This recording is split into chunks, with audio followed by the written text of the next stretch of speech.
There's comments coming. I'll go live now. Hello, good evening again to the LFC Daytrippers. Sorry about that. We've clicked go live and we've been talking for 15 bloody minutes and the go live button hasn't worked on me. I do apologise. I am your host, Chris Brack, and not Mr. Friday Night. I'm an absolute bellend because I've not pressed the button properly. Oh, my Lord. Mr. Saturday morning by the time you went live. Sorry, guys. I was seeing the comments and I still thought people were taking the mickey. I apologise. We are live now. I am so sorry we're late. So, start again. I am Chris Brack. I'm with Paul Nolan. I am with Oscar. And we're also with James, who is from the Red Sea podcast. Again, I apologise. We are late. Right, guys. We had a great chat about the Brighton West Ham game. Well, sorry, we're going to have to do it all over again.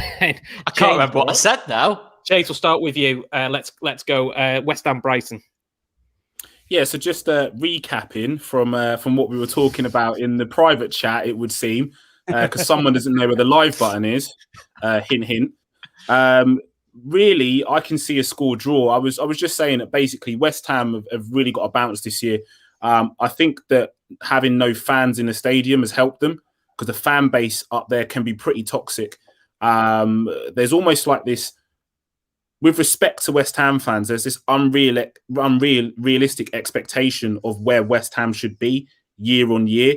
They believe that West Ham should be challenging for European places when West Ham haven't had the squad to do that over the last probably 5 or 6 years. They had that little resurgence when they had Payet in there, who was a phenomenally talented player, and he was dragging them to heights which they'd never seen before. And Nautovic as well, dragging them to heights they'd never seen before. And they had a bit of a bounce then, and the fan base was rocking. Those players since left, and they're kind of back to square one. They made a mistake initially of letting David Moyes go the first time, but they've now kind of seen the error of their ways, and they've brought him back.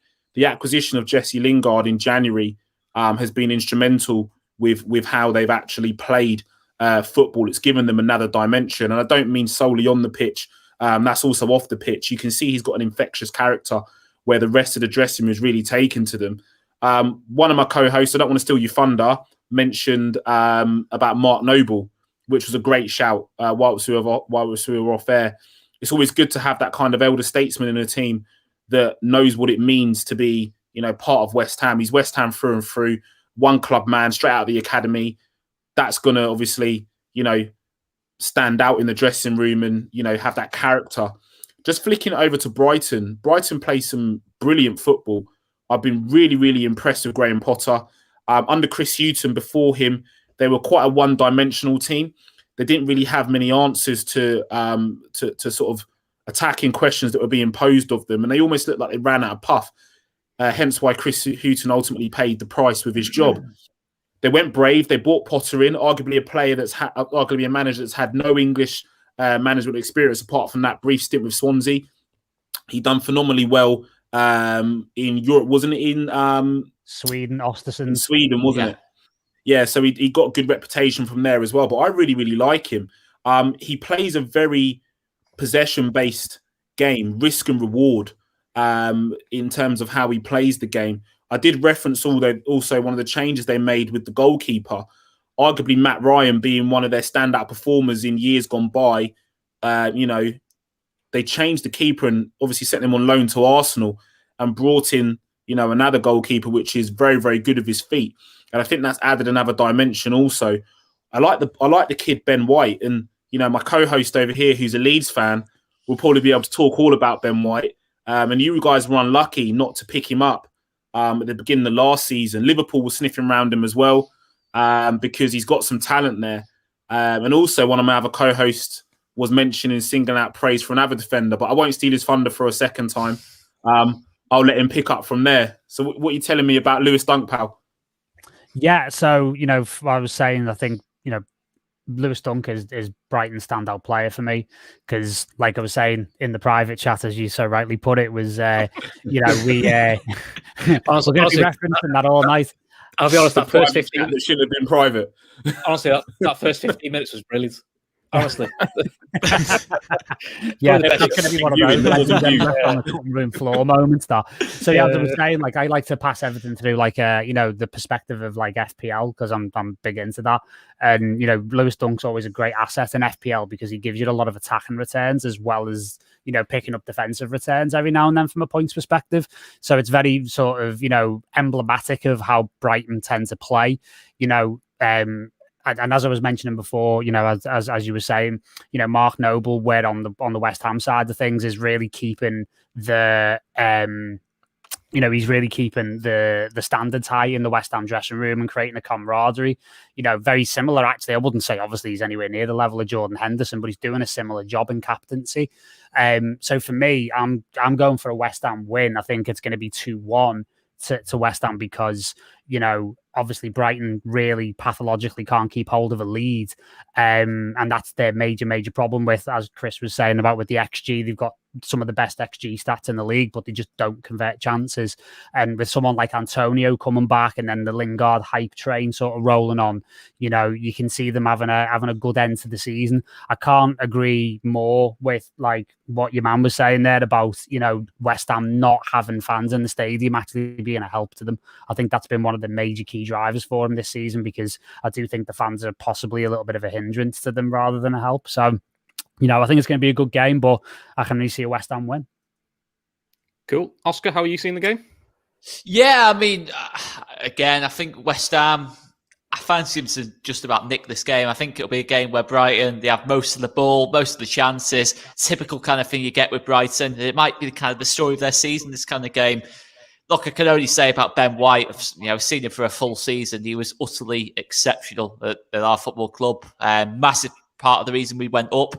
The best defender, probably in terms of pound for pound, in terms of consistency in that lot, I've seen in a long time in the Leeds shirt.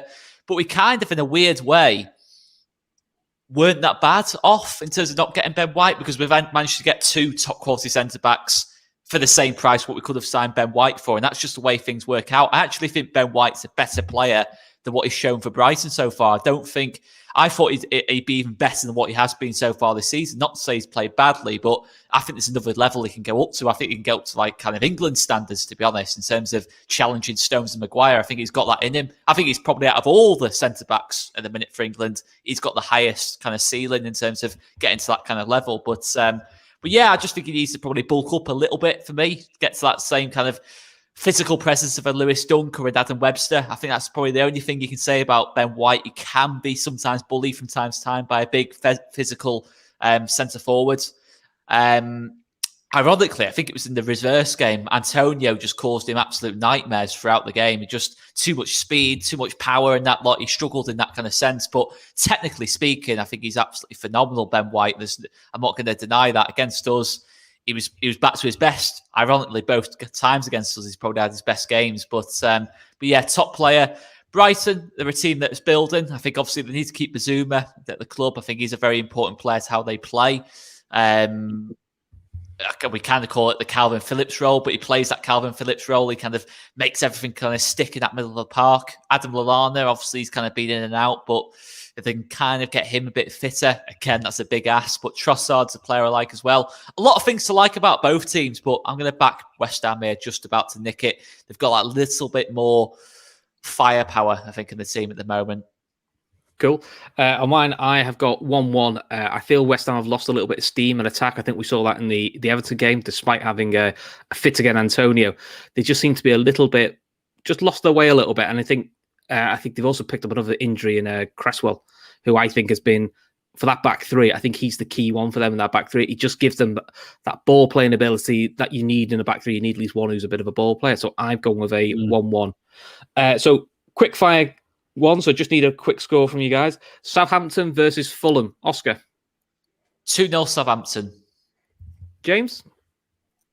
2-1 Fulham. Pride. They're going to play for pride. Cool. Paul? 2-1 to Southampton, with Ings getting on the score sheet again. Cool. I have 3-1 Southampton. Burnley versus Leeds. Stick with you, Paul. Burnley Leeds. Burnley for this one, I think, because they're looking like they're in really good form towards the end of the season, and now they're safe and everything. I mean, might be a little bit of a wrinkle. I think they might concede the goal, considering it looks like Nick Pope's an injury doubt again. So yeah, I mean, I imagine it was going to be probably 2-1 to Burnley. Okie dokie. James, what have you got for this one?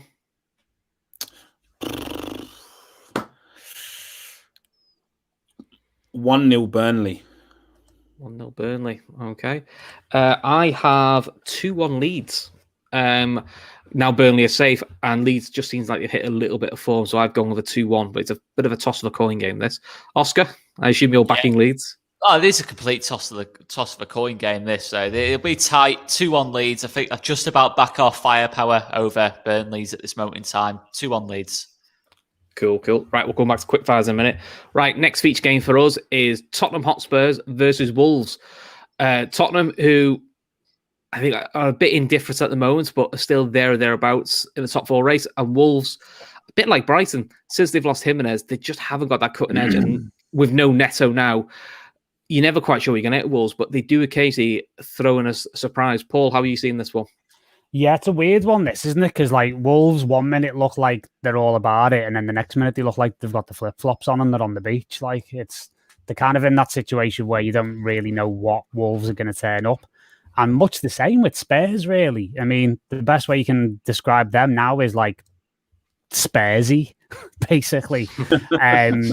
They don't convince me under Ryan Mason at all, and I can see why like Harry Kane looks like a hostage to fortune at the minute, because I'll be honest with you, in the summer I don't think he goes anywhere, quite frankly, because I don't think anyone's got the money to buy him, and I don't think anybody wants a 28-year-old injury-prone striker that's going to cost north of 120 million quid. Like, you tell me who's got that kind of money and who wants to do that. Hang on a minute. Oh, it'll probably go to Man United. That's right. But in terms of like, you know, the performances, this is just such a sketchy game. I think it's actually, out of all the games this weekend, it's the hardest one to predict. So I'm going to go for a high score and draw. I'm going to go for 2-2. Okay. Kevin Ball points out Harry Kane currently hasn't scored under Ryan Mason, which, to be honest, is 3 games. But I would say for Harry Kane, it's unusual for him to go probably that many games without scoring a goal. James, how are you seeing this game? It is a bit of a crappy one, isn't it? To be honest, it's the whole Spurs kind of season towards the end has been very lackluster. You got players like Son, contract renewal, not coming to the table. He's not at the negotiation table. Is that having an impact on the rest of the team? You got Bale, who is a big character but not really delivering. Is that having an impact on the team? You got the fact that Jose's just been sacked, going to have a massive influence on the team. Ryan Mason, who looks like a rabbit caught in headlights on the touchline. I think he kind of looked at the cup final, and after the game, he thought, "What the hell have I got myself into? I should have just stayed with the kids," because Spurs just don't look like they've got any direction. You never know how they're going to play. I mean, when you look at most teams, like we've just referenced with Brighton, we know what kind of football Brighton's going to play. We know what kind of football West Ham are going to play. We know how Leeds are going to play.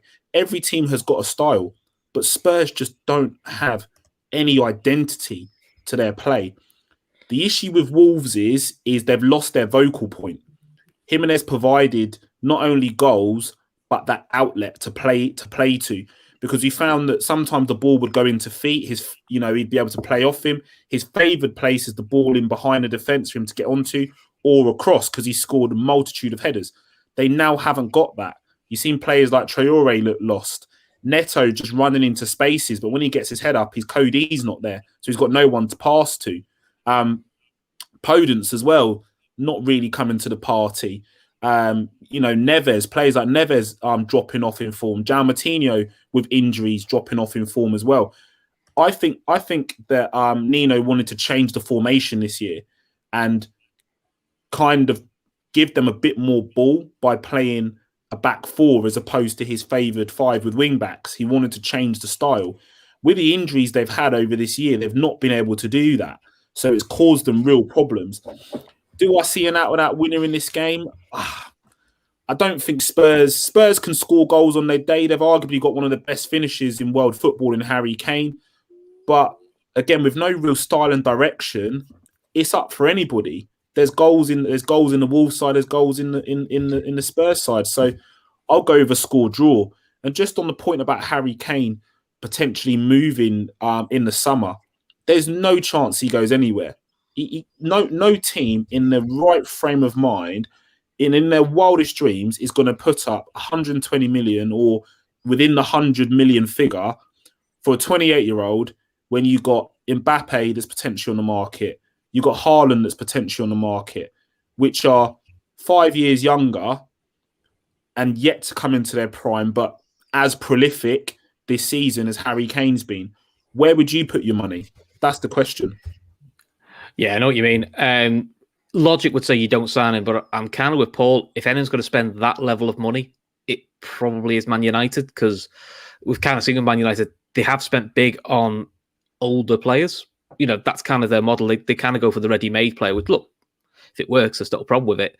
I don't see City doing it. When City spend big, I mean, to be fair, I don't think City have bought a player over 60 million, but if City do spend big, I would see them go for a Haaland or an Mbappe, because they do spend big, but it's normally on a younger player. People in the chat may correct me, but I don't remember City spending masses of money on a aging player. I mean, look, 28 is not like, finished levels, but, it's a lot of money. Oscar, how are you seeing this game? I think, to be honest, I totally agree with the guys. I think the thing I say about Wolves is I think they're bang average, to be honest, without Jimenez and Neto in the team. And to be honest, even Neves dropping off, I've got to totally agree with that. I think he's been very disappointing this season. I think obviously Bolly's injured at this moment in time. Sorry, recovering from COVID. So that's a massive blow at the back. No leadership at the back really without him. Yes, obviously Connor Cody's there, but again, I think Bolly's that real presence there, who the best defender at the club for me. But yeah, I think I have to back Tottenham. I don't think it'll be a particularly good game. I don't think there'll be many chances in it, but I just think Kane and Son, if they're anywhere near at it, I think they will be the difference makers. But I think the thing with Kane is that he's different in kind of terms of style to Haaland and Mbappe. You look at Haaland and Mbappe, there's the speed of them in behind. You bring them into the team with what City have got. Can you get De Bruyne, Kane, Bernardo Silva, Gundogan? They're all a bit too similar for me, in terms of that City team. If you got him, talking about obviously Foden and that lot as well, and Mahrez. I think City need, the one criticism you could have of them is just that they maybe lack a bit of pace without Sterling starting. And obviously Sterling's totally out of form. I think you go for that bit more speed at Haaland and Lukaku. And the injury record's a massive one. You're not going to spend that kind of money if the player's only going to play 25 times a season, or if you're in the Champions League and he's going to miss the semi-final. You're not going to take that risk. You want to bring in a player who's going to be, because Harry Kane's not going to play a full season. It's just not. It's never happened once. It's not going to happen. He's going to get an injury at some point in the season. And it's normally the same injury he gets. It's a recurring problem for him. But yeah, I don't see City going for Kane. I think it probably would be Man United if it's going to be anyone. It only tends to be Man United or Barcelona who are daft enough to spend kind of like 120 million on 28 plus players who aren't fit enough to play. So be interested in that kind of sense. I think Son is going to be tough for him to keep as well. I think obviously Bayern have been looking at him.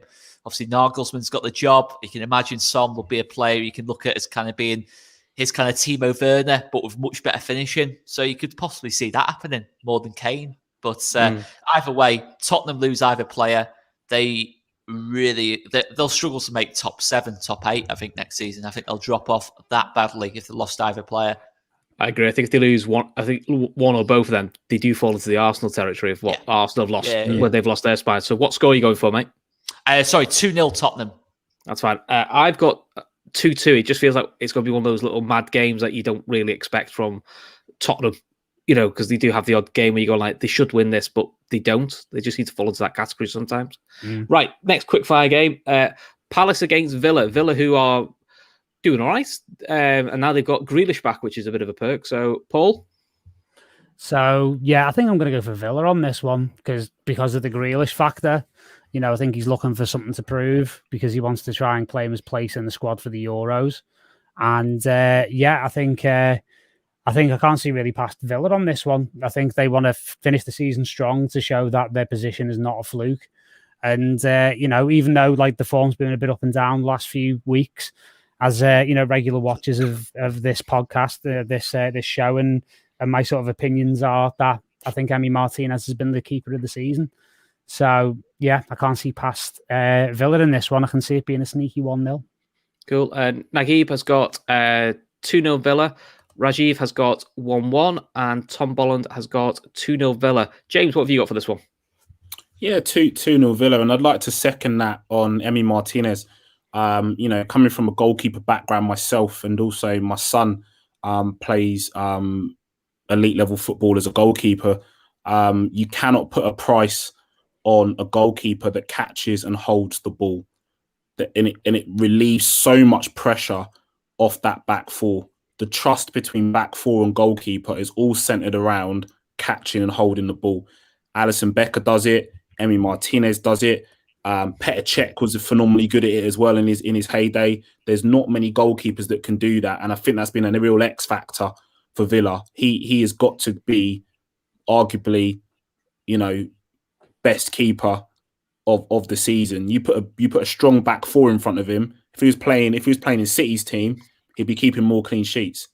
Let's have it as it is. He's a top draw goalkeeper, and I've got it on good authority that the only reason why he left Arsenal was to raise funds. They couldn't get rid of Leno. The cost to move Leno would be way too much because he is a better goalkeeper than Bernd Leno, 110%. I agree. Oscar, what have you got for the score? I fancy Villa as well in this. I think there's a lot of good players in that Villa team. I like the spine. Obviously, Martinez, I can only third that in terms of Martinez, if that's the right word for it. He's top quality keeper. I actually think he was too good for Villa, to be honest. As bad as that would probably sound, and arrogant as that would sound, I'm surprised no one else looked at him in terms of Martinez. I think obviously Konza is a player I like quite a lot as well. McGinn, Grealish, Watkins. It's a really good spine for me, that Villa team. They just need to add a bit more quality, maybe a bit more end products on the wings. But Zaha versus Grealish is an interesting battle because it's both like the two players who can't kind of get that move into the top six yet. I don't know why either player's not quite got that move yet, but I think for me, the two biggest contenders to move on, probably even more, Grealish has probably gone ahead of Zaha now in terms of what he's done this season. But yeah, he's a massive boost in that Villa team. And Joe Wayman won't be happy with me for saying this, but I can't, in terms of the way Villa play, I've got fair play to them. Yeah, they play really good stuff. They create a lot. Bit like Brighton, but a bit more end products about them. I'm going to go 2-1 Villa here because I think Palace are dull, aren't they? They really are dull. Yeah, well, the talk is it's Hodgson's last season, and the latest rumour go around it's Frank Lampard's to take, which would be he ain't getting that job. I can't see it myself, only because we've seen with Palace last time they went with a manager who wanted to be different to how they normally play. Frank de Boer. Was he get 7 games? Yeah, I'll tell you, he didn't get a point, did he? He lost every game, I think. Game. Yeah. I tell you, who gets that job. One man and one man only, and that's Sam Allardyce. He gets that. You know what? It wouldn't surprise you, would it? It really wouldn't surprise you. He's the only man for the job. Let's be honest. Palace and their board and their fans, with respect to Palace, need to realise what they are. Yeah. I appreciate it. You want to try and change style, but that comes over a period of time, sustained period of time. You can't just flick the switch overnight and decide you want to go out and buy players like Max Meyer and people like that, ball retention players. It's just never going to work. Never, ever going to work. So Sam Allardyce in at Palace for me. And I want Frank Lampard to be out of a job for as long as possible. Yeah. Naguib's correcting me. De Boer only got 4 games, which is even more ludicrous. Sorry, Paul, you were saying? I was going to say, honestly, on Palace, I think they're in a really dicey situation next season because I believe there's 16 players out of contract at the end of this season or somewhere ridiculous, like more than half the squad are running out. So not only are they going to look at a lot of those players walking, they're not going to get any money for them either. And the only way they're going to be able to raise funds to actually reshape the club is by probably having to sell at least one of either, Wilf Zaha or Eze, who is a player, by the way. They are in trouble without them, though. I would say they are in trouble without them, 100%. Yeah. You think out of the two, Eze's probably the more likely to go because of the age profile. I think people will see that as a project. I mean, the problem for Zaha is, has he left his move too late? Yeah, I think the boat sailed for him. He's been priced out, isn't he? Yeah, probably like the Harry Kane situation. Just like Harry Kane, isn't he? He's being priced out as well. I mean, Palace have just to finish up, but they've got a decent academy as well. They've got a decent academy. They've got some good quality coming through in their academy, which then would probably lend itself to the Lampard link. Are they planning on just starting afresh because they know these players are out of contract? But it's a risky strategy for them. Really, really risky. It is. And you're either going to see one or two things. You're going to see them flourish from it and maybe do like a Brighton kind of thing where they're in and around fighting and scrapping, but they stabilise and they kick on, or they're going to pay the price and drop. I mean, they've been flirting with it for a long time, haven't they? Down the bottom of the table and always just held on by their fingernails. But is this now the time we're seeing for Palace maybe to bow out of the Premier League if they don't get their house in order? It's very, very possible. They could be a very interesting side to watch next year, not always for the right reasons. Right, final quickfire game. Everton, who again dropped points and are starting to pick up niggles with. I think Rodriguez was missing again for the second game running against relegated Sheffield United. You know, it wasn't a well kept secret. Sheffield United were going down, sadly. So, Paul, how are you seeing this one? I'm actually going to go for a Sheffield United win, and not for the biased reasons that people would normally think. Honestly, if you look at Everton's home form this season is shocking. And I mean shocking. And, again, with the niggles coming back, honestly, without Rodriguez, I mean, Decore's coming back and he's a really important player for them. Yeah. But obviously it's a little late in the day. But without Rodriguez pulling the strings, they don't really look like scoring, to be honest with you. And I think Sheffield United seem to be on the Pride tour. They seem to be like wanting to bow out as strongly as possible, possibly to send a signal to say that we're going to try and come straight back up next season. So it's going to be really interesting. But as I say, I think I can see it being like, a 1-0 to Sheffield United myself. Okay, cool. Oscar, what have you got? I think Everton are so dull, aren't they, Everton? Like, without Rodriguez. It's just... I've never watched Everton without Rodriguez playing and thought, they're going to batter a team today. And I think it's the same with Sheffield United. No matter how bad Sheffield United are, I still don't see Everton bashing them. I could easily see a shock, but I'll just about back Everton there, 1-0. But it really will probably be the poorest game of the whole weekend. 1-0 Everton. So we think this is going to be last on match of the day then. James, how are we seeing this one? I just think Everton lack that bit of craft when Rodriguez isn't playing. They don't have a tool to unlock Calvert-Lewin. They need that. He likes the ball into space where he can run into that space and be very, very direct with his runs. We know what Seamus Coleman can do with his delivery from wide. Calvert-Lewin gets onto those as well. But without Rodriguez in there, it's just very blunt. It's very boring. It's very lackluster. The ball doesn't get from back to front very quickly. You find people like Decore when he's in the squad and there's no Rodriguez hanging onto the ball for too long. It just doesn't really flow. So he's a big component of what Everton tried to do. There's no sort of reason why they've or no sort of coincidence. Why they're being linked with like a Philip Coutinho or a player of that kind of ilk, because they know that they need another creative player to add to their midfield. Gylfi Sigurdsson is past his best in terms of what he offers them. He pops up with the occasional goal here and there. And he does score important goals at important times, but it's not consistent enough. So it's just all very boring. Where Sheffield United are concerned, it's just been a poor season for them, isn't it? I got a lot of stick off my pals on Never a Foul and Red Sea Pod when we were talking at the start of the season, and I was really singing Wilder's praises, saying, what he'd done with Sheffield United was phenomenal, and he's another potential for the Palace job. Just throwing it back a little bit to our previous conversation, because he's a top manager when he's been given the opportunity. But this game just reeks and stinks of 1-1. To be fair, like a dribble across the finish line. I can't really see it being entertaining. And like we were saying, it's going to be last on match of the day. They're going to show a quick highlights and get it gone. If I'm being honest. God. We'll have egg on our face next week. We found out it was 4-4. And it was a game. It's game season. Let's face it. I thought Newcastle City was going to be a great game tonight, and it finished 4-3. So who'd have thought Newcastle put 3 past City? I know City rested players, but still, It's one of them. I've got a 2-0 Everton. The thing with Sheffield United, it's crippled them all year, is they just can't score, and it's been battered them. I mean, Brighton have the same issue, but Brighton can hold a team out. As Liverpool fans, we've seen them do it to us. So I still think Everton will win 2-0. But yeah, I don't think it'll be an exciting game. Right.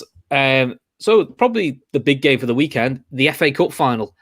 Chelsea versus Leicester, before we have Leicester versus Chelsea 3 days later for who finishes in the top four. So this has got like lots of outcomes for it. Yeah, who wins a cup, but then whoever wins the cup, does that impact the game three or 4 days later? Oscar, FA Cup, how are we seeing it? I think first and foremost, I can see this potentially going to extra time. I think it will be a really tight one. I think the thing with Chelsea is, you look at them, they create a lot. They do create a lot, I'll give them that. But they still lack that player where you look at and think, he's going to, like a Salah kind of thing, and you're saying he's going to score week in, week out. I don't see anyone from that Chelsea kind of forward line. I'm saying, yeah, you can put your house on them getting the winner in this kind of game. I think they missed too many chances. I think Werner, obviously, they're always a better team with Werner in the side, but yeah, you look, he's not a clinical centre forward. I think Havertz is starting to kind of like show a little bit of form. Mount's probably been their best player over the season, but again, isn't really someone who's going to get you 20 goals a season. He's probably going to get you about 10. So yeah, that's the issue Chelsea have. I think Chelsea, you look at them in terms of on paper, the way they've been playing on the Tuchel, the whole system, the back three at the back, it works really well for him. But Leicester, Iheanacho, he's been absolutely unbelievable this year for me. I think he's probably been the second best centre forward in the league after Harry Kane. Some of the goals he's scored have been absolutely ridiculous. The way he cuts it onto that left-hand side, almost Lukaku-esque in terms of the way he shifts from one foot to the other. I massively rate him. Maddison, Tielemans obviously can unlock the door in a game like this.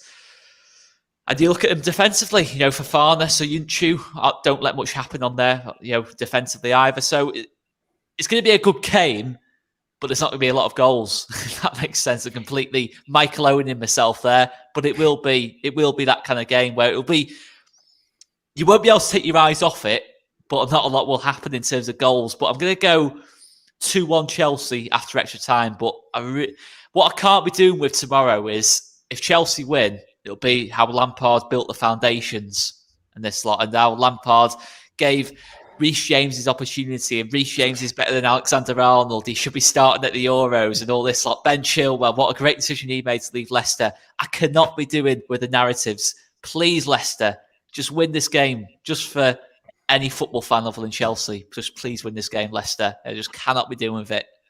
Okay, fair enough. James, Jonathan says, Werner will come good surely. I mean, for the money they spent on it, let's face it, he was nearly, Liverpool wanted him as well. How are you seeing the game? Is Werner or Havertz the key for them? I think it's Mason Mount, but just touch on the Werner comment. Chelsea don't play to Werner's strengths. That's the problem. They're not set up to play the way Werner wants to play.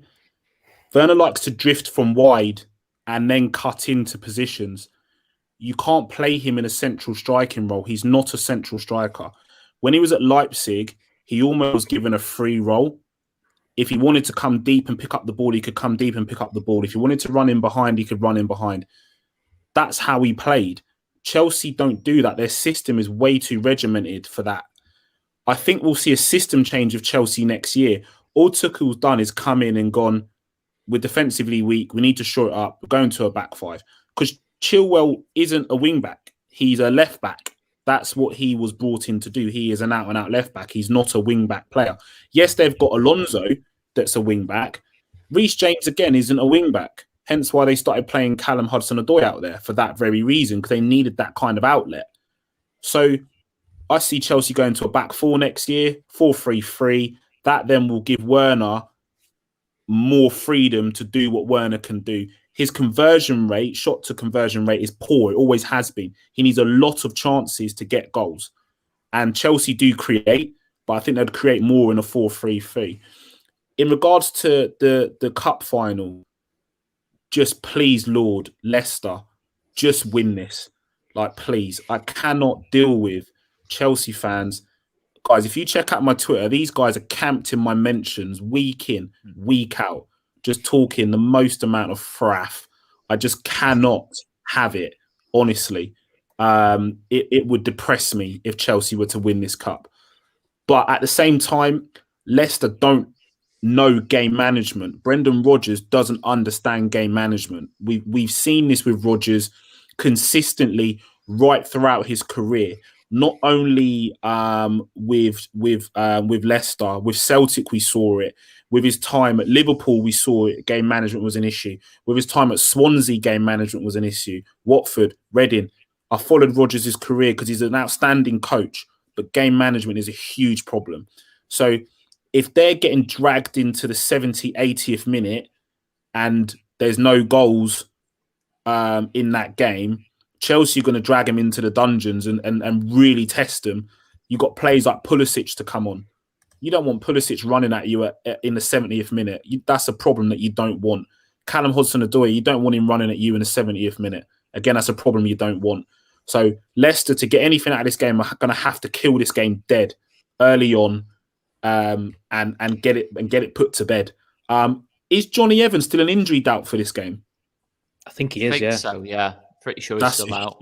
That's a huge miss. I never thought we'd be sitting here saying Johnny Evans in the twilight of his career is an important player for a team in the top four. You know, he's an outstanding defender. His reading of the game is insane. Someone like him can marshal a back four. He calms everything down. And if he's not in the team for that game, Leicester are going to have some problems, I think. But if they score early, they hit Chelsea early, and they blow them away, like we've seen Rodgers' teams do in the Liverpool days. They just blew teams away. You could probably see a bit of a thriller. But if they fail to do that, big problems. Big problems. Fair enough. Paul, Laura Duffy says, surprise twist in the game at halftime, Leicester switch into Arsenal jerseys. Do you think that tactic might work? I think that tactic might be illegal. I'm not quite sure it's in the rules of the game, if I'm being honest. Anything goes to stop Chelsea winning. Anything. Although I have a possible hot take on this, which is I'm not sure what's worse. Chelsea winning the FA Cup or David Brent trotting round Wembley with the FA Cup under his arm. Quite frankly, because I'm not the biggest fan of Al Brendan, if I'm being honest with you. It was the old, I went out for a run and I could smell the mints through the windows of Anfield houses. That just ended it for me a few years back when he was Liverpool manager. But no, I'm going to go full shit house on this, to be honest with you. I think this is going all the way to penalties. Oh, yeah, that is mega shit house. I'm not having it. That's terrible. Oh, yeah, mate. Think about it. Like, they play each other again 3 days later, and they'll be exhausted, and then, you know, it'll be to our advantage, hopefully. But I mean, I genuinely mean that it will go to penalties, because I think Chelsea is so defensively solid, and I think Oscar's right. Iheanacho's been amazing in recent weeks. He's been fantastic in the last couple of months, but Vardy's really dropped off, and that's a real problem for Leicester. And, you know, they do have problems finishing big games. You know, they've got a real big game mentality problem, which will probably play into Chelsea's hands, because it's not just big cup games like this where they're very inexperienced. You know, I noted this when, like, we played them early on in the season when we were still, you know, flying before Christmas, and they just looked beaten before they even walked on the pitch. Like, they're mentally a very weak team. And that probably plays into Chelsea's hands. However, Chelsea's profligacy in front of goal is a massive issue for them as well. I personally think, like, and this is going to be a bit of a mad left field shout, if Chelsea are going to win this game, they're going to have to play Giroud. Because Giroud always pulls it out in big games. He's stolen my point.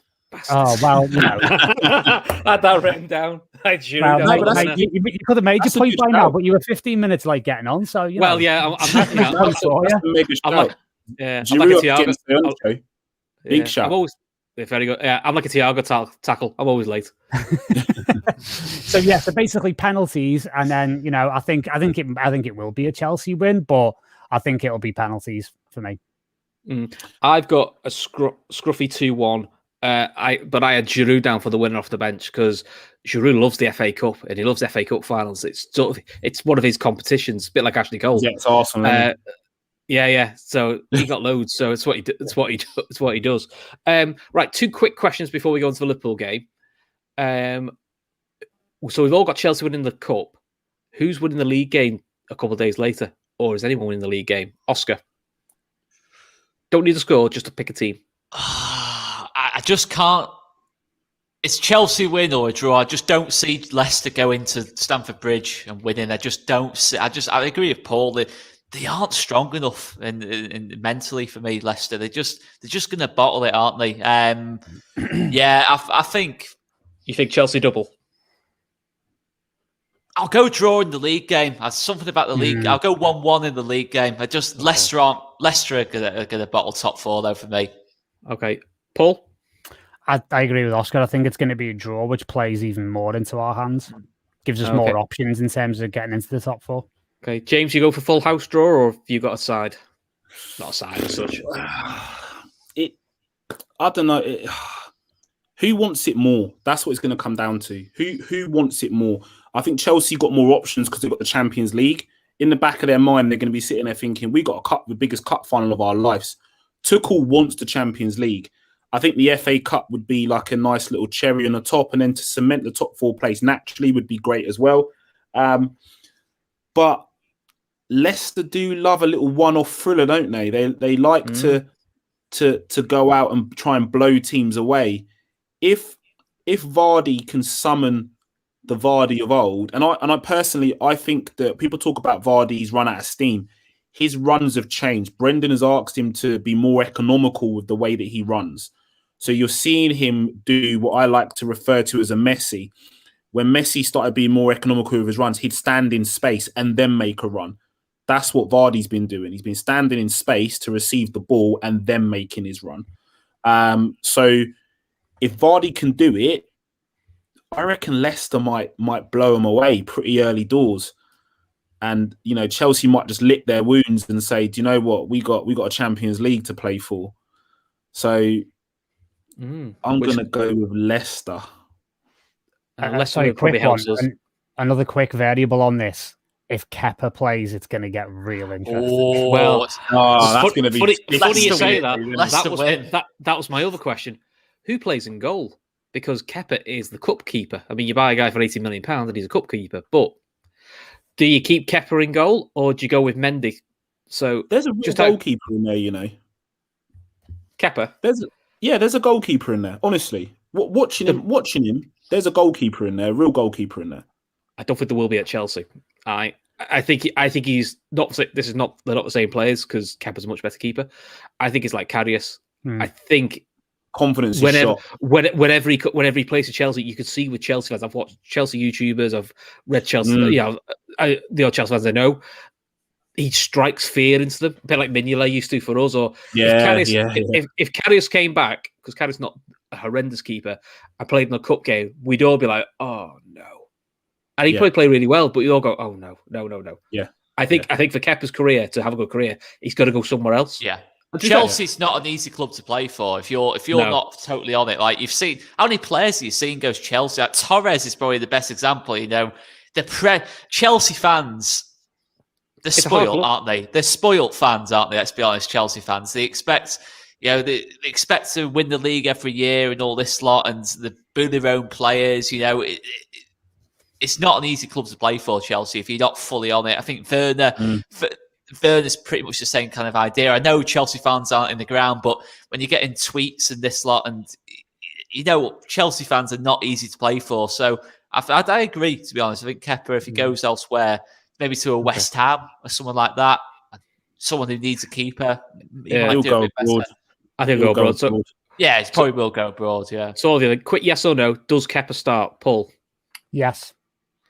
James? Yes. Oscar? Yes, because he's got to. Otherwise, it's it for him. If he doesn't play the cup final after he is the cup keeper, then it just shows there's no faith in him at all from Tuchel. So he's got to play in that sense for me. The only mad thing I would say is, as much Kepa feels like a liability, do you know if he goes to a penalty shootout I'd fancy Kepa in a penalty shootout. He's just got something about him in penalties. He's just one of those keepers. Well, you're going to have to fancy him, aren't you? Because otherwise he's not going to come off, is he? Yeah, well, there's also that issue as well. Cool. You could put Louis van Gaal and sub the keeper. Yeah, they tried that. He refused. One of the funniest things I've seen in a cup final, and then they still lost, which is even funnier. Right. Before we go to our fun and games with the FA Cup team, West Brom versus Liverpool. Now, let's be fair. A couple of weeks ago, I think quite a few fans were going, just get the season over. For the last couple of weeks, Liverpool, and it doesn't feel like it, in the last 8 games, Liverpool are top of the form table. 5 wins, 2 draws, 1 loss. I know the draws to Newcastle and Leeds, as a Liverpool fan, felt a bit like defeats, but it's quite interesting. We are the informed side, although looking at us, you wouldn't think we are. And, it doesn't feel like we're an informed side. But this is now, like the United game, last chance saloon for Liverpool. So, Oscar, as you're the neutral one, I suppose, how are you seeing this game? Oh, but to be honest, mate, I think you're being a bit harsh on yourselves there. I think you've been playing pretty well last couple of weeks. I think Thiago, Fabinho, there's a bit of... I seriously think you've been playing all right. I think I thought the other night, I thought you played really well against Man United. I think Thiago, the voice Fabinho... of reason speaking, the voice of reason. Look, you're not playing like your free-flowing best when you were in Champions League final and all this lot. You're not playing like that well yet, but considering you've got like... Nat Phillips is improving all the time, and you've got two really young centre-backs there. It's never ideal. You've seen with City today, they've only just got past Newcastle with Ake and Garcia at the back. Newcastle can't score a goal for their lives, and they've scored 3 past them, so it makes a difference. And to be fair, what was it? 6 wins in 8, is it? Something 5. like that, isn't it? 5 wins in 8. 5 that wins, 2 could have easily been 7 because you were literally within like a minute of winning that game against us and Newcastle. So it's different ways of looking at it. I think obviously Salah's obviously in outstanding form. Salah's always going to stand up when it matters, kind of thing, in that kind of sense. But yeah, I think Thiago, Fabinho are really developing and understanding there. Alexander-Arnold, I think, is starting to really put that form together now to surely start on the Euros. Probably still won't. You know what Southgate's like. He still likes Kyle Walker for whatever reason. I do not know. It will still probably be Kyle Walker who starts. But I think I fancy Liverpool to win this against West Brom pretty handsomely as well. What score are you going? I go 3-0. 3-0 Liverpool in this one. I think it's going to be pretty easy for him. Quite a lot of confidence in the chat. A lot of 2-0s, 3-1s. Tom 5-0. Hat trick for Salah and Bobby too. I mean, my God, imagine that. That'd be nice. It's a while since we've seen one of them. James, obviously, us 3 have the horse in the race in this, and I don't think we're as confident. So, how are you seeing this, especially after the good performance we had against United? The consistency is the thing for me. We play well, we drop off. We play well, we drop off. My worry is that we left everything on the pitch with United. That was a big game for us for a number of reasons. They're our rivals. We can't stand Manchester United. Manchester United can't stand us. The hoo-ha around the 10 changes, the hoo-ha around trying to block the decoy team bus and all of that. Just the whole euphoria around that game. Liverpool came there to prove a massive point. To basically say, no matter what you do, you will not derail this. We saw the Salah celebrations as if it was almost like that massive deep breath to say that we've kind of done it. Well, we've won the battle, but we haven't really won the war because we've still got 3, what I would refer to as cup finals left. We notoriously struggle against teams which play a low block. Now, this whole low block football is like a fantasy thing that the purists have dreamed up. No teams really play low block. All they do is they sit in and they wait to counter on you because it's the Premier League. This isn't a league where teams will just sit there for 90 minutes and defend unless your manager is Jose Mourinho. But at the same time, I think that players at West Brom are going to be trying to put themselves in the shop window. There's going to be a lot of players there which are looking at these last sort of 2-3 games and thinking, we're relegated. Can I engineer a move to stay in the Premier League? There's going to be some teams out there that are going to be looking for some creative signings. They've got players with a little bit of talent, like the lad Pereira. He's a gifted player. He could quite easily slot in. I want him at Leeds, to be honest. I really want him at Leeds. Yeah, a Brighton, a Leeds, a West Ham. He could slot in there as well. He wouldn't be out of place in any of those teams. So he's going to come out with a point to prove. The question is look, beat me to it. Craig Lowe, great comment. Early goals are going to be key. Can we take the wind out of West Brom's sails? Can we almost make them submit? And once we do that with great ball play, shifting the ball, trying to draw them out, Thiago getting on the ball is going to be absolutely crucial.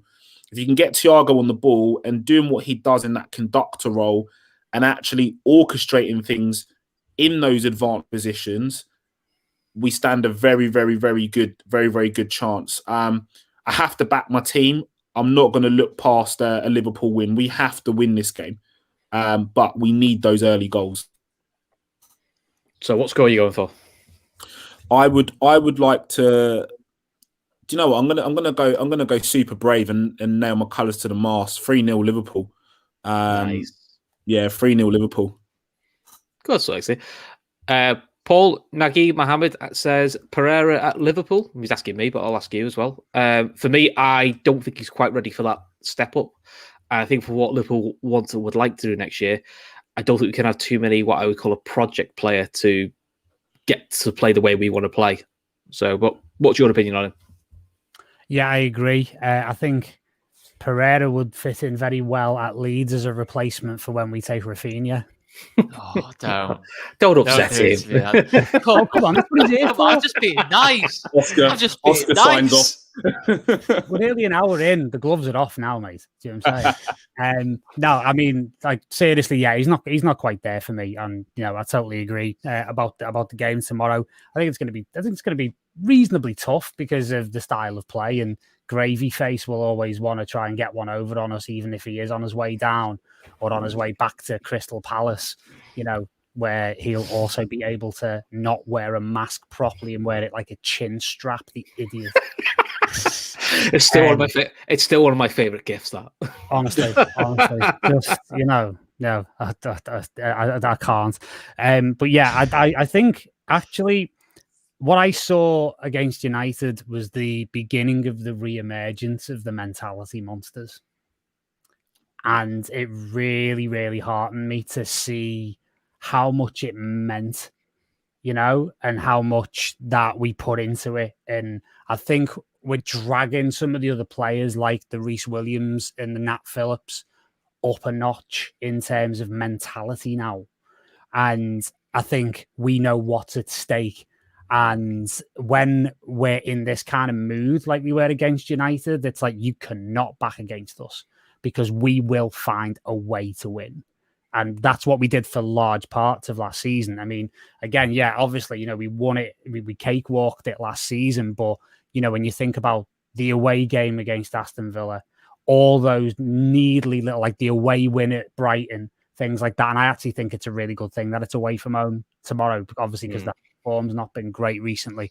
But I think in these kind of like really adverse situations where we have to pull it out the bag, without doubt, I think we're going to be there for it. So, I think we're still a little susceptible at the back. I think we will concede one, but I can't see any other result than us winning the game. So I think it's going to be 2-1 to Liverpool.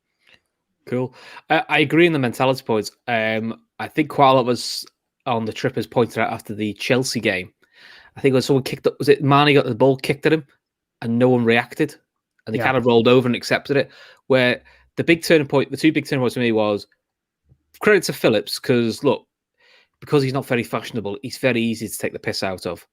I've seen much more experienced players than Phillips score an own goal and absolutely wilt, disappear, don't do anything. The lad called out Gini and Fabinho for not blocking the cross, which he was right, and then fair play to him.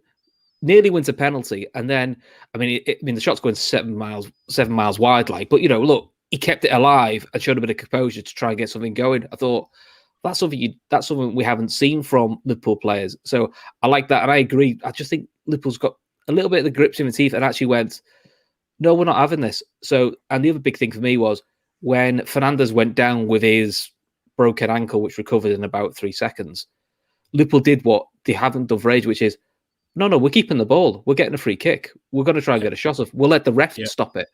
Whereas so many times, especially the Chelsea game, we were like, oh, he's down. We'll kick it out. You know, they need to they've got rid of the niceness. And to us, people don't like hearing it. You don't win football being nice. You've got to have a little bit of ruthlessness. And actually, Liverpool showed it. So, I was pleased that I've got a feeling, because I don't think Kabak's going to be fit, I've got a feeling this is going to be a harder game for Reece Williams than the United game was. Because this is about physicality. And in fairness, he's only a kid. So he hasn't quite got that physical presence yet. He's decent in the air, don't get me wrong, but he's not against the Sam Allardyce Grok. He's going to have a bit of fun. So I'm going for a horrible 2-0. And what I mean by a horrible 2-0 is I think we'll score early, like we did at Anfield. But I think we get the job done. But I think it's going to be that Southampton game where you're going to see a goal in the last 5-10 minutes. And we're all going to be behind our sofas going, this is horrific. But I think that's just going to be what we want. If people want a performance, I think you're in dreamland now. Just get the points. I really don't care how they do it. I'll take scruffy, horrible 1-0 wins for the next 3 games. I think at the 3, and this could come back and bite me in the arse, I think this is the hardest of the 3. Because as much as Burnley away can be tough, I actually think we'll thrive off a crowd. Even if it's a crowd that hates us in Burnley. I think actually that's what we miss. I think we actually like to play up against the crowd. So we will see. We will see. Right. So that's predictions done. So the task I set the guys this week is we're going to build another Premier League 11, but it's a Premier League 11 of players that have won the FA Cup, as it is FA Cup weekend. So the rules are they have to have won the FA Cup in the Premier League era. You're allowed a maximum of 2 players from any winning club, but we have to pick a minimum of 1 player from any winning club. So that means we have to pick at least 1 Everton player from the 95 team. We're going to pick a Wigan player from the side that beat City. And we're going to pick a Pompey player from the side that won the game against Cardiff. Now, for me, I think the Pompey one's actually quite easy because, to be honest, that Pompey team, when you look at it, has some absolute beauts of players in there. I would say the Wigan one is a little bit more difficult. And the Everton one, there's a couple I've got in mind there. So we'll pick it between us. Now, what I'll ask you guys is there certain players that are just a must, or do we want to go through position by position? I'm suggesting we do 4-3-3, unless you guys obviously have a preference for something else. I've got a 4-4-2 set up here. Okay. Oh, God, he's already thrown a curveball for me. Okay. What I do. That's what we like. So let's start first. Is there any player that we're saying they are a must? We're picking them regardless. I think we all know the player, but I'll ask. Is it Steven Gerrard? Well, yeah, Gerrard's one of them. There is 2 I've got straight away that jumps out, but Gerrard's got to be one of them. I'll let you guys lead on this.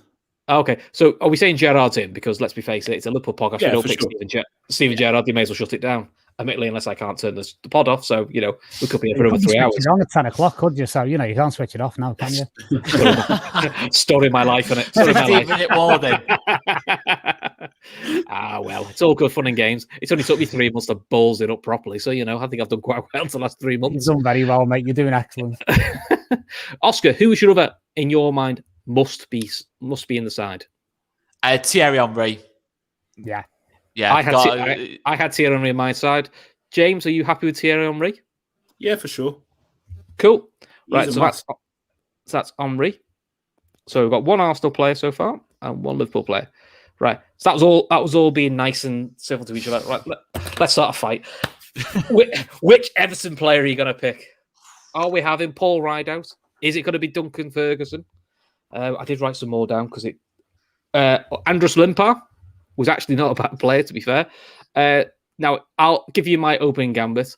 The only player that came to my mind when you said Everton was Neville Southall. Yeah. That was the only one that came to my mind when I went, I know we all like to take the mick out of Everton, me more than most, but to me, Southall is one of the great keepers around. He's brilliant. So now, don't get me wrong, you've got Petr Cech, you've got Pepe Reina, you've got Edison, you've got loads, David Seaman, you've got loads of top keepers, but I'm just being practical, if you ask me to pick one player of that Everton side, in my head, it's Southall. But if we've got any other gambits for any other players, the only one that I thought was half decent was Andres Limpar, who I actually thought was a pretty decent player for Everton. I agree on Southall. Yeah. Not only because he's a top keeper, but he's also a top human being. I think he's one of the very few Blues that Reds are allowed to like, quite frankly. Yeah. You know, with his political views and everything else, he's fantastic. I mean, to be fair, his Twitter game's quality. Oh, mate, amazing. And also as well, in the view of the 11, because as I said, I've got a whole 11 set up. It does solve a very significant issue where it's like you don't have to give a position away. Say like an Anders Limpar can actually take up a spot that somebody else who is an absolute worldie would take. So for me, it's Southall in goal all day. Okay, James, do you and Oscar agree? Yeah. Always be James is. I'll say as a yes. So good. We'll do well so far. Right, this will be the fun one. Wigan, who let's be fair, I was watching that game like everybody else, going 5-0 City. This Yaya Touré's playing Milner, Aguero. Yeah. You're going, Yeah, it's 5-0. The BT was showing classic FA Cup games today, and only since I've watched it, I've gone, I forgot they went down to 10 men. When Zambrotta got sent off, and he went berserk at Gareth Barry, because Gareth Barry basically got him sent off with the worst sideways pass I've ever seen in my life. So it was Watson, wasn't it, who scored for them? Yeah. So Wigan players. Yeah, he came off the bench, Yeah, Paul, what Wigan player did you have? Well, I went for the most obvious choice, which was being a Liverpool fan. I went with Callum McManaman. Interestingly, I had the same, because having watched it back, I forgot how much he rinsed Clichy. And I know everyone likes to admit Clichy was a good left back. You know, I mean, we tried to get him as well, but not many people, not many players rinsed Clichy, and he made Company look slow, which I'll be fair, that takes some doing when it's peak Company. Oscar, who did you have? I went James McCarthy. I think out of that Wigan team, he was probably the one who kind of probably achieved the most in terms of his career. I thought decent player. I thought James McCarthy until he got obviously those injuries at Everton. But yeah, there's not really much in it. Whoever you go, is there really? If we're being honest, in terms of Wigan. But I went McCarthy. Okay, James, who did you have for a Wigan player? Do you know what? It's funny you say this because I was thinking McCarthy, but then when you bring up Callum McManaman, you think to yourself, "Ooh, that was that has thrown a real curveball in there." So I'm gonna sit on the fence between the two because I really liked Callum McManaman. He was very direct with his play. He just pick up the ball and run at people. Sometimes you never knew where the hell he was going, but he'd just be running at you. I was always surprised it never quite clicked after that because I think he went to Sunderland. I mean, to be fair, Sunderland were a bit of a car crash anyway, but I always thought he'd become an okay Premier League player, but it never quite worked out. Rajiv mentions Coney. Coney was a decent player. So anyone remembers Zaki? I do remember Zaki. He didn't play in that game, but I remember him scoring a beaut at Anfield. He went to Chelsea after that, didn't he? I can't remember where he went. He was a bit like the lad at Swansea. Meet you. Season. Like a mad year or two where you went like, this guy's boss, he's going to get bought for loads, and then just disappeared. So, right. So James has said he's quite relaxed who we have. You've got McCarthy, and me and Paul have got McManaman. So should we just do it because it's 2-1? Yeah, we'll go with McManaman. I'm not going to argue over Wigan players. Bless you. Okay, so this is going quite smoothly so far. Right, James, who did you have for a Portsmouth player? Because to be fair, looking at that Portsmouth team, there were some absolute crackers in there. There was also David James. There's Glenn Johnson, Sol Campbell, Diarra, who I believe went on to play for Real Madrid, which is mad. Yeah, lass. Nico Kranjčar, because it was Harry Redknapp, so Nico Kranjčar follows him like a rash. I'm still waiting for the day when Nico Kranjčar just appears on BT next to him, because I'm surprised it hasn't happened yet. Sully Montari, Canoe, and he came off the bench, so for the Liverpool connection, Milan Barros. I think you kind of got to go with... You named some absolute worldies there, didn't you? Because they had a decent side. Do you throw Sol Campbell in there? Because defensively, defensively, he was an absolute beast. It's like you've got my sheet, and also then technically he's also won it with Arsenal as well. So you've got it's like a double win then with him. I mean, Sol Campbell was funny because he was written off. He was written off, wasn't he? I remember when he left Arsenal, it was like, he's done. He's done. Yeah. And him and Distan for Portsmouth were an absolute nightmare to get past. They were very good Portsmouth for a couple of years of getting players just past their peak, but kept them for long enough to then move them on. Like they did with Mendes, who used to play for Spurs. Rangers as well. Yeah, Rangers, yeah. Canoe, they got a couple good years out of Canoe. Then years later, they got Crouch, they got Defoe. Unfortunately, couldn't quite get that thing there. So two of us with Sol Campbell. Paul, who did you have? I had Sol Campbell again because same reasons as the Neville Southall thing. You've got that Arsenal connection in there because again, I think he's the only player on this whole thing where he's won it with two different clubs. So it kind of opens the rest of the formation out for more choices a little bit later on. So yeah, I agree. But like just honourable mention for the unfortunately, sadly, recently departed Papa Bouba Diop, who also played in this game.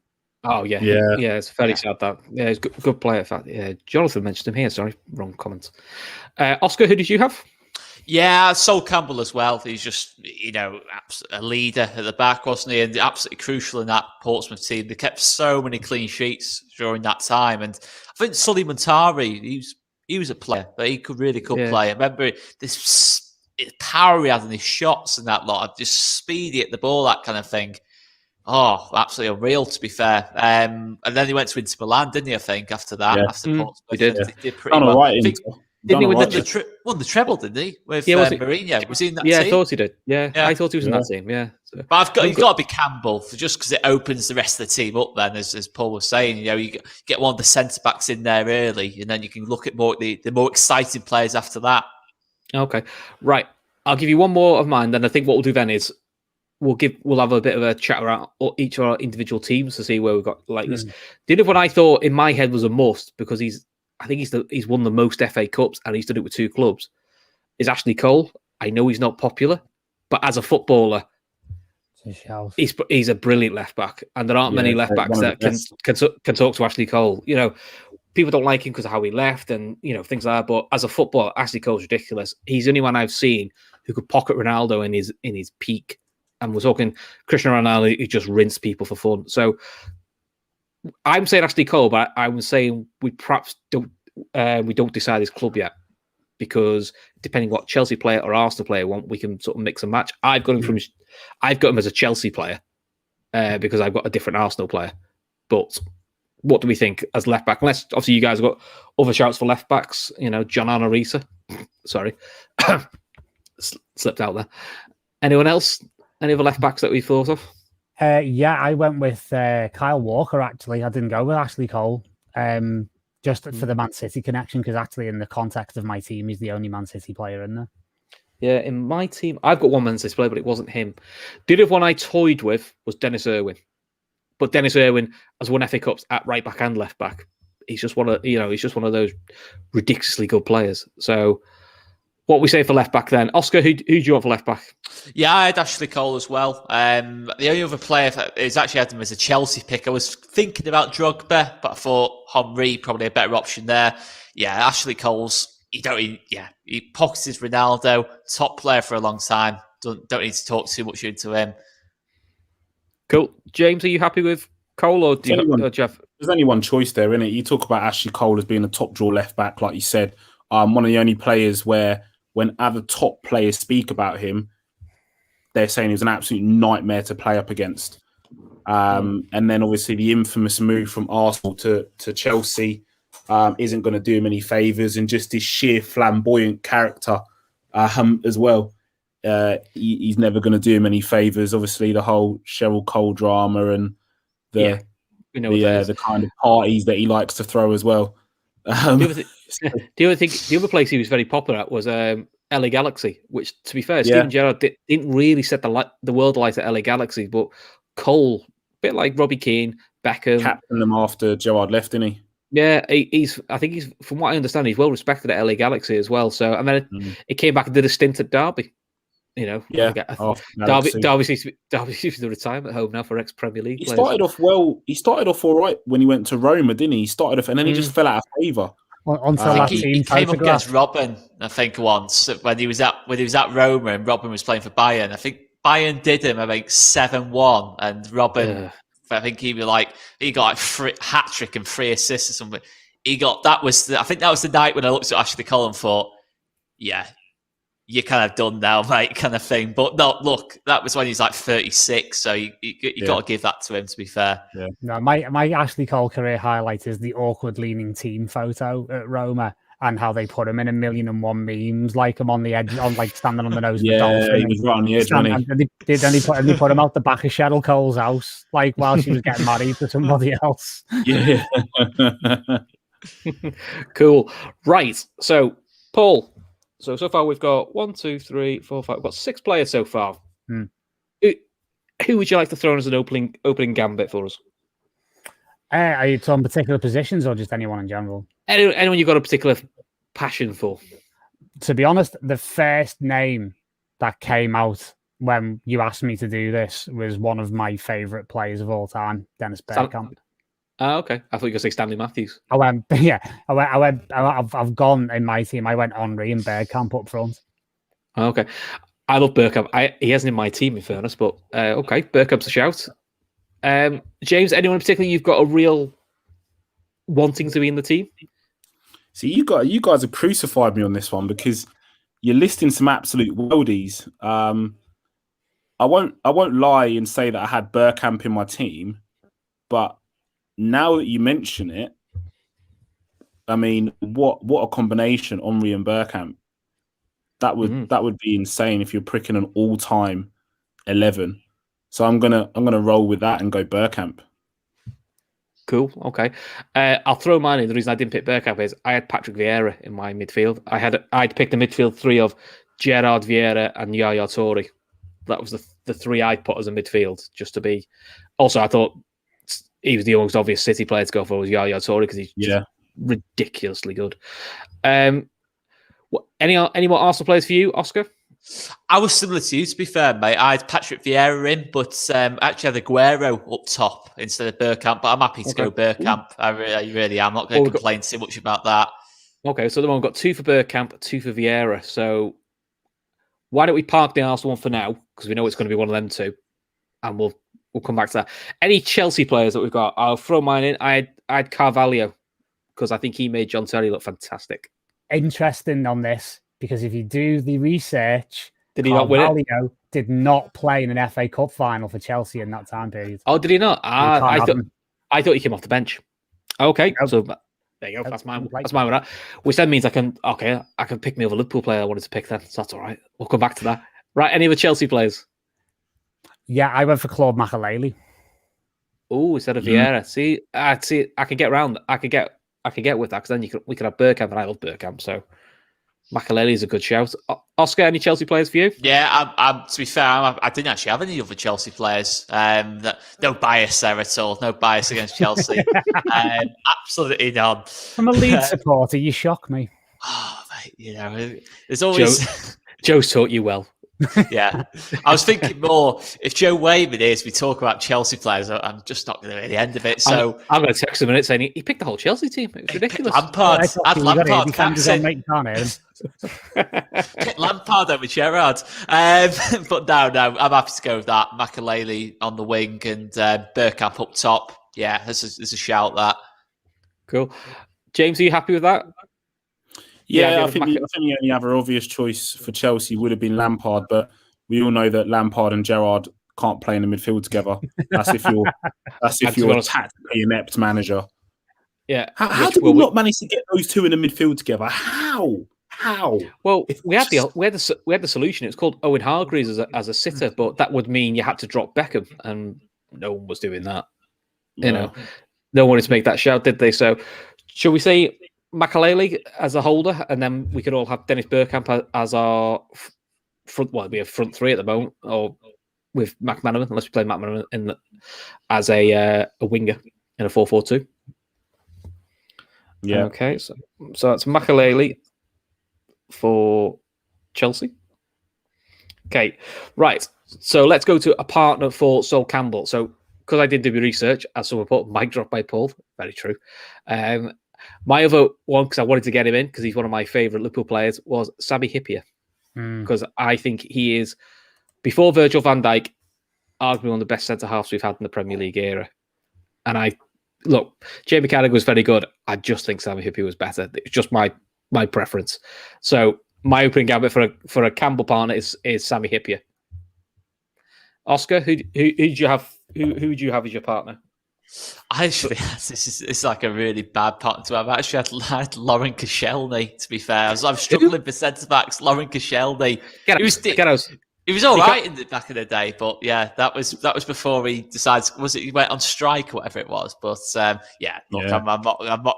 I genuinely didn't think of Sami Hyypiä. Yeah, Sami Hyypiä is the shout.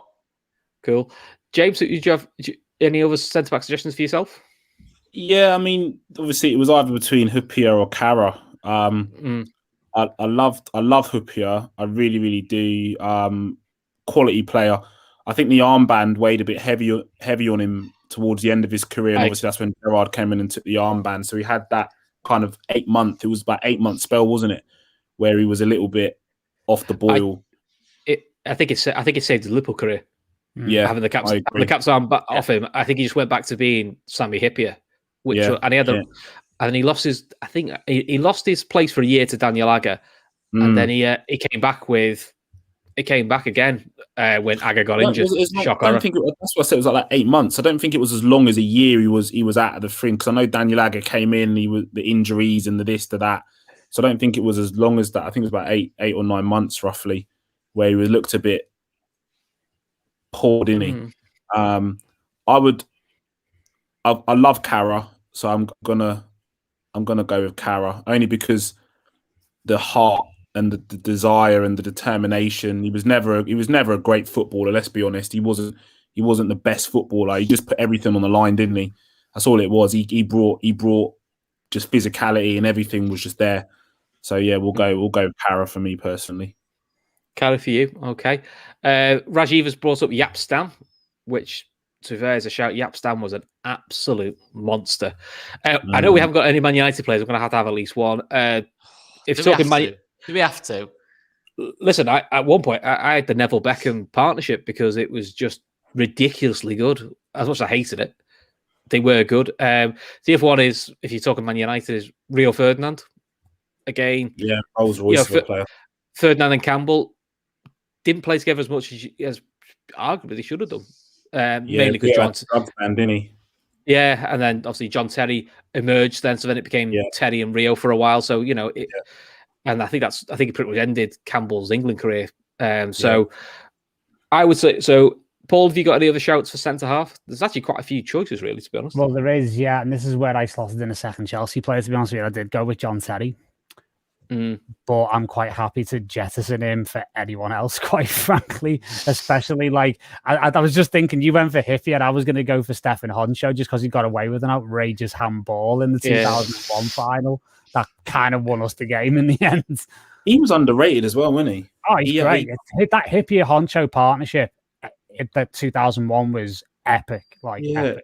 He done well. He done well at Blackburn as well. Then when he left Liverpool, went back to Blackburn as well and done all right there. Had a bit of a sort of a swan song with Blackburn. The thing I loved about Honcho is after 10 minutes he looked knackered, but then he just looked like that the rest of the game. He just had the look that he was permanently knackered. Mr. Slackernaut, which is a great name. Steve McManaman. I mean, he was brilliant in the 92 Cup final. So he's another one. The other one, which is, he could be right back, but he is a centre back as well. It was Marcus Babbel, who was also very good for Liverpool. Yeah, you want a Liverpool shout. I was going to bring that up as because that meant in that back four, as mad as this sounds, Jamie Carragher was playing left back for us at that point, which just seems like absolute suicide now. Yeah, but then he had the 06 final where he scored the funniest home goal I've ever seen. Can you imagine analysing that now? He managed to miss with his first leg and backheel it with his second leg. It's the most comical own goal I've ever seen. Carragher's own goal in 06. Didn't Babbel have a rare blood disorder which almost killed him? He had Guillain-Barré disease, which very nearly ended his career, but he came back and he was never the same player after that. He was brilliant for those 2 years. let's face it, we bought him as a centre back and converted him to a right back, and he was ridiculously good. Loved the header, especially for us. So scored a lovely goal in the 2001 UEFA Cup final for us against Alaves. Okay. Red Steve's back. Well, it's Red Steve. If Terry isn't picked, he'll show up in the photo shoot after all. I can't read the last line, but it's very apt. He would appear. That's true. So we could just not pick Terry, and then he'll just be in the background anyway. We might Photoshop him in. So next to Ashley Cole, awkwardly. A few points out. Real Ferdinand never won the FA Cup because of his drugs ban. I thought he played after that, but I'll take the chats. If there's the chat knows, I'll just ask Laura Duffy in a minute because Laura Duffy's normally always right on it, to be honest. So, who we have for centre back then? I've given my point bar as the host. I'm going to sit out of this one and let you three fight it out. I'm happy with Hippier. Yeah, Hippier. I can't face putting John Terry in the team or Rio Ferdinand. Even if he won it 10 times, I can't face it. Hippier. He's the one that got away from you boys, isn't he, Rio? Yeah, that was where it kind of started to go downhill a little bit. Just remember that World Cup. That was my first ever World Cup. That one, 2002. He was the best centre back in the world at that point for me. I think he was kind of not to the same extent, but he's probably the closest in terms of level, in terms of looking better than any other centre back than what Van Dijk was before the injury, kind of thing. He was just that much better. Than the second. I still think Van Dijk's the better player, but I still think like the second best centre back in the world was still a million miles off. If that makes sense, a bit like Van Dijk was at the time. So he was absolutely quality, but this is still Hippier. Cool. Bonkers wants Ben Watson just for his goal against Man City, which fair enough. I mean, let's be fair, it's a hell of a header. I mean, the only thing when I watch it back, I think Joe Hart dives under it, which is quite an ability. Right, Stefan Mack has got his caps lock on again. No Manx in here, which is problem with that. No problem with that. But we've got two positions left. We haven't got a City player. We haven't got a United player, and the rules were we have to have one for every club. So we've got to put in one City player and one United player. So the position we've got left to fill is right back. And then, depending on the formation, if we're doing the 4-4-2, it's a right winger. If we do 4-3-3, it's like another centre midi type player. So 4-3-3. 4-3-3. Okay, so we do 4-3-3 then. We need a right back and then another centre mid. So centre mid picks itself, doesn't it? Yaya. Yeah. We happy with Yaya? Yeah. Okay. So that's Yaya, which is City.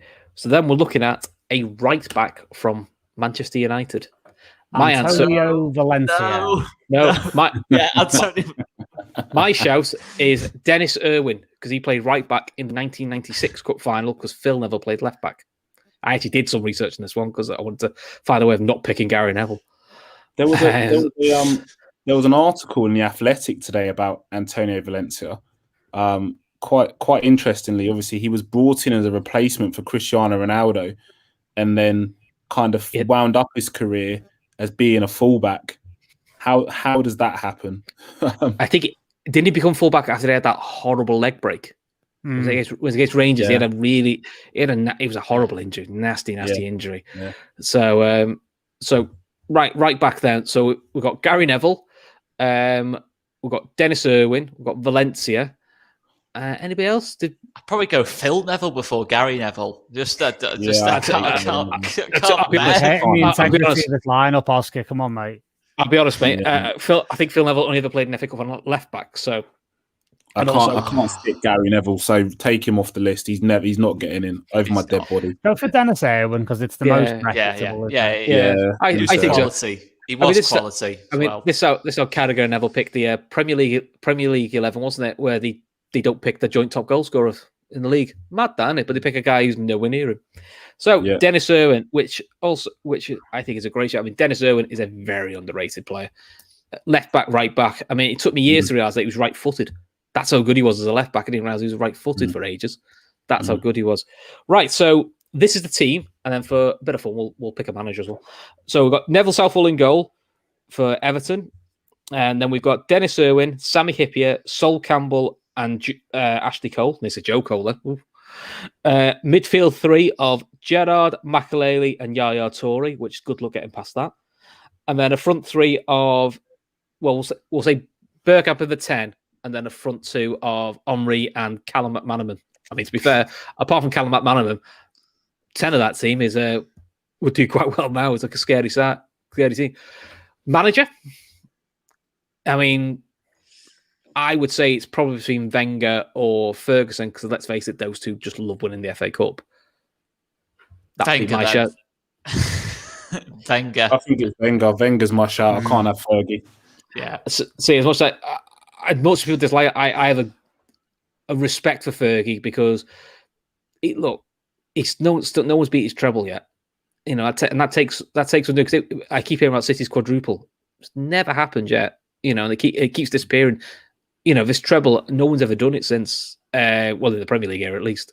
So it's like a grudge and respect for Fergie. I think the reason I dislike him so much is because they were so bloody good. And the main reason they're so bloody good is you saw what happened when he left, and they've not recovered from him. I mean, Arsenal haven't either, but Arsenal were a bit shambolic. So for me, I'd go Fergie. I mean, Rashid Khan, but Wenger got 7 FA Cups. So look, if we go with Wenger, I'm not gonna lose it. But to me, it was Fergie or Wenger for me. I don't think anybody else really was within a shout.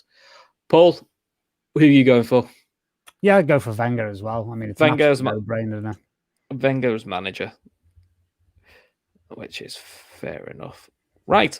So we've done well, though. We've managed to only get one City player, one Man United player gone. So, you know, we've played to the crowd there a little bit. So that'll keep everybody really, really happy. Cool. Right. So while I try and work out how you stop the show, which should take about 10 minutes. Oscar, tell everyone, where can they find you?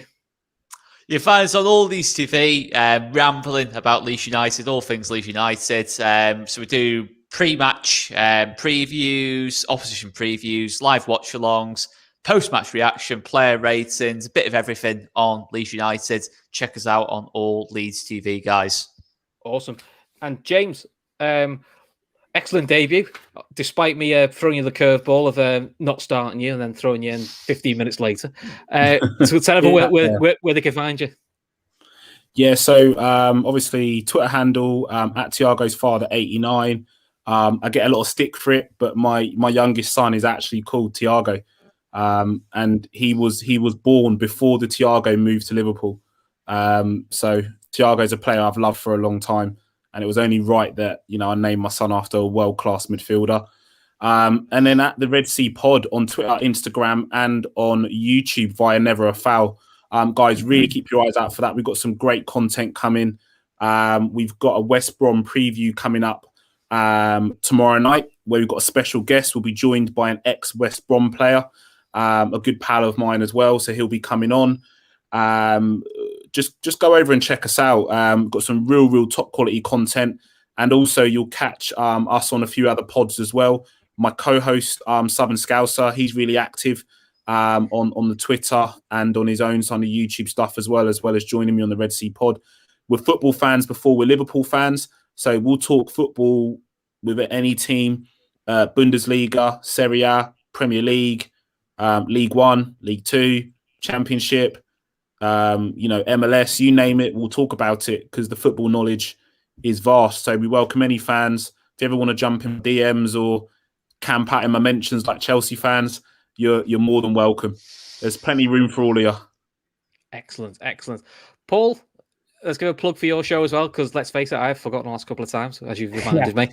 Yeah, well, you can find everything about what I do music-wise over at www.transition.studio. That's an artist development platform for people in the electronic music industry and beyond.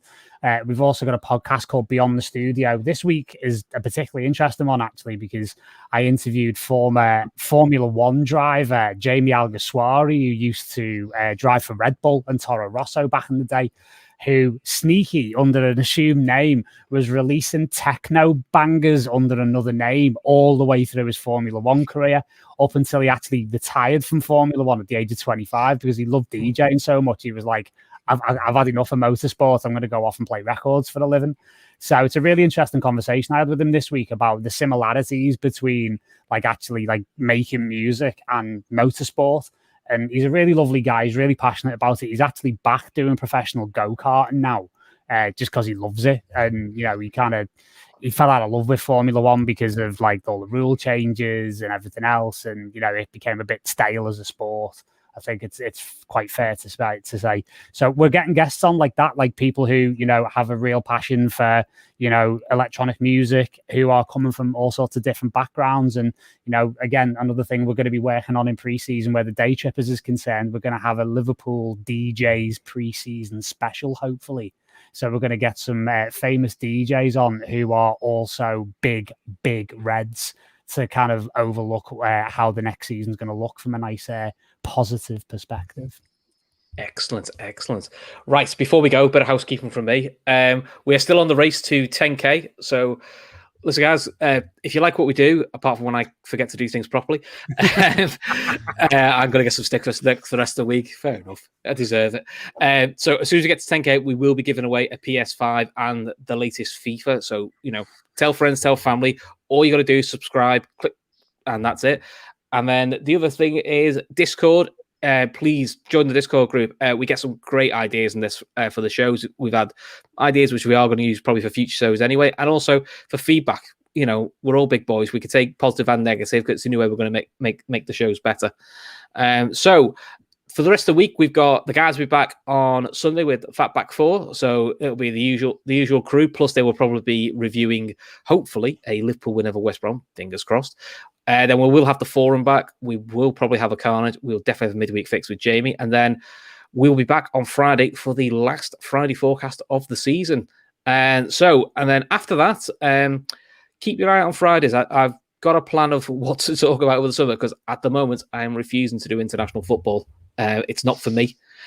I'll watch it, but I ain't doing previews of it, and I ain't doing previews of England friendlies. So that ain't happening. But I've got an interesting guest coming on. I think we've got something that I think you guys will like, but we'll tell you more about that in next week's show. Until then, take care of yourselves, and thanks for joining us.